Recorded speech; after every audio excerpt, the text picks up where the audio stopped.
আমাদের মুখ্যমন্ত্রীর শুভেন্দু অধিকারীর প্রথম ক্যাবিনেট মিটিং, এই মিটিংয়ের পর 7টা জিনিস অ্যানাউন্স করা হয়েছে।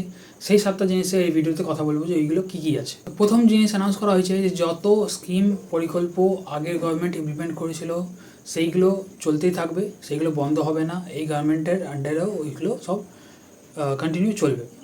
সেকেন্ড হলো, যত সেন্ট্রাল গভর্নমেন্টের স্কিম প্রকল্প আসে, যেরকম আয়ুষ্মান ভারত, বেটি বাঁচাও, উজ্জ্বলা স্কিম, সেইগুলো এবার থেকে ওয়েস্ট বেঙ্গলে ইমপ্লিমেন্ট হবে, চালু হবে।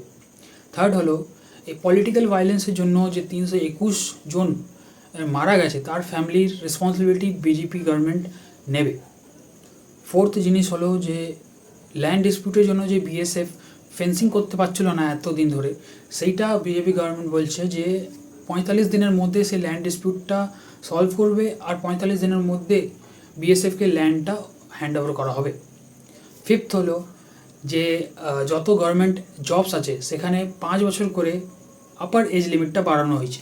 6 নম্বর পয়েন্ট হলো যে আগের গভর্নমেন্টের আন্ডারে যে IPC Indian penal code follow করা হতো সেটা এবার চেঞ্জ হয়, ভারতীয় ন্যায় সংহিতা হয়ে যাবে। আর 7 নম্বর পয়েন্ট হলো যে আইএএস আইপিএসদেরকে সেন্ট্রাল গভর্নমেন্টের ট্রেনিং প্রোগ্রামগুলোতে অ্যালাউ করা হবে, যেটা আগের গভর্নমেন্ট রেস্ট্রিক্ট করে দিয়েছে, বারণ করে দিয়েছে।